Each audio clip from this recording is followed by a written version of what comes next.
Okay, so the first thing that we're going to do today is look at drawing the base using our orthogonal grid paper. And it's a really good idea. Obviously, I'm using a printout of this. If you have a printout, that you can use that. Otherwise, what I would suggest is that you get this file up. Your teacher will share it with you digitally, so you've got the measurements. So what I'm going to do first is I'm going to just draw in the basic widths across here that I need for this shape.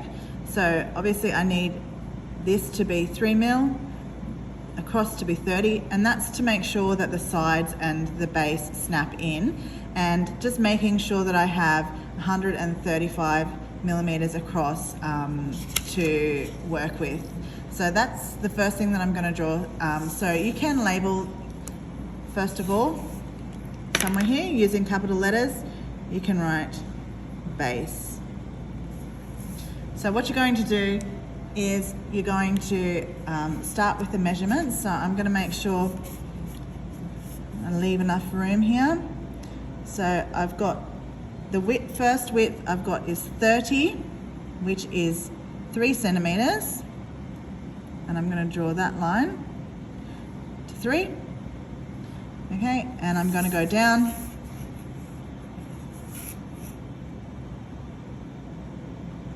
by 3 mil. Just got to eyeball that. All right, so it should be 1 cube down and a half, basically, because each of these is 2 millimeters, each of these cubes. Okay, and then I'm going to look at the space that I need across. So between that I need 135. So I'm going to look at that. So I go across to here, and that's the start of my next one. Right, so I'm going to just draw that halfway down because I know that that is 3.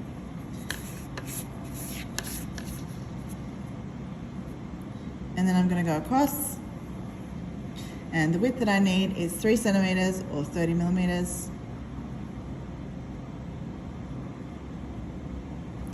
Here's my ruler. Join them up. Okay, so that is what I have for the basic, this side of the base.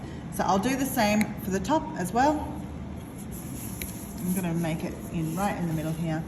And the distance that I want to have between there is, if I refer back to my chart, is 43. So the distance between these two. So I make sure I go down and get 4.5. 43. So I'm just using my ruler. Yeah, and then I'm gonna do 3 mils down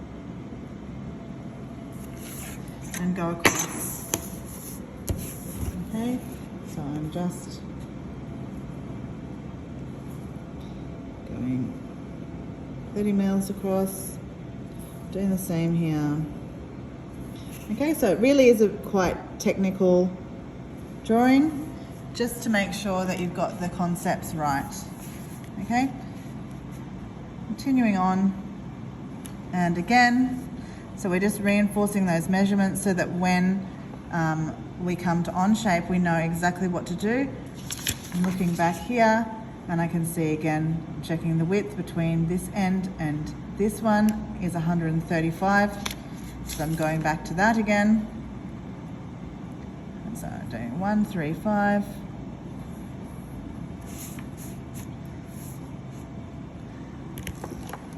Making sure it's 3 centimeters along, 30 millimeters, and I'm just going to go down to the half, 1.5. Okay, so that's how I've set up, whoops, the base of mine, where it will join to the sides. So you don't need to do anything else technically on this. Now, What I would do once you've got those in is maybe switch over to a pencil if you weren't using a pencil, because you're going to start to look at the kind of shape that you want. Now, if I look at the drawing here, I can see it goes out and in, and you want to have something like that, perhaps a little bit less boxy, okay, a little bit more streamlined and aerodynamic. So I still perhaps want to maybe mark out, so this is 115 millimeters across here, and perhaps that's, I want to say that the starting point here, I'm going to go and so between 115, maybe I'm going to round it up and make it a little bit wider if you want to, or a little bit shorter, so you could go 100 or you go 120, and I'm going to go for about 120 from my midpoint. Okay, so I'm just going to measure where my outsides are going to be, and then when I look at this drawing, I can see here there's not really any measurement, but I can perhaps look at it because it's half scale. I can look at what that is and double it, so it's going to be about 2 centimeters, which will be 4 centimeters, 40. So from the edge of here, okay, so about that line, I'm going to take that out to 4, put a little mark there, and then on the front, it's only, so it says 10, so half, so I'm going to put 1 centimeter more, but I'm actually feel like I want to make it a little bit longer, so I'm going to make it 2. I'm going to mark it out.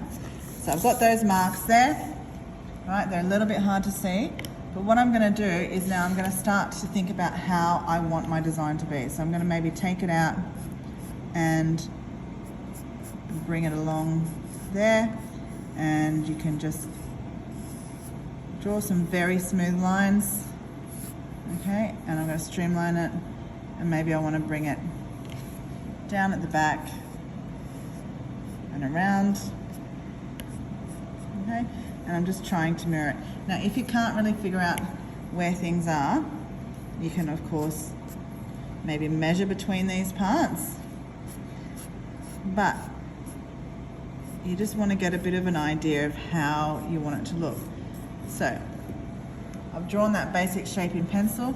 Maybe I want to make some modifications. Maybe I want to bring it in slightly more in there and bring it out. It's up to you, because this is going to be for your first prototype. You can see what these shapes do. Maybe I want this part here to be a bit wider and a bit more square on the end. Okay, because I want to have it more square, or I can take it out a little bit further, I can bend it out that way.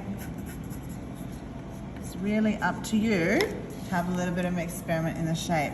Now of course you could add in, as some of the example ones do, you could add in some cuts and see whether that will add any effect to the final aerodynamic and speed. Okay, and then once you feel like you're happy with that, you can then go over and start drawing around it with the pen. So that's the first thing you're going to do. You're going to draw your base in.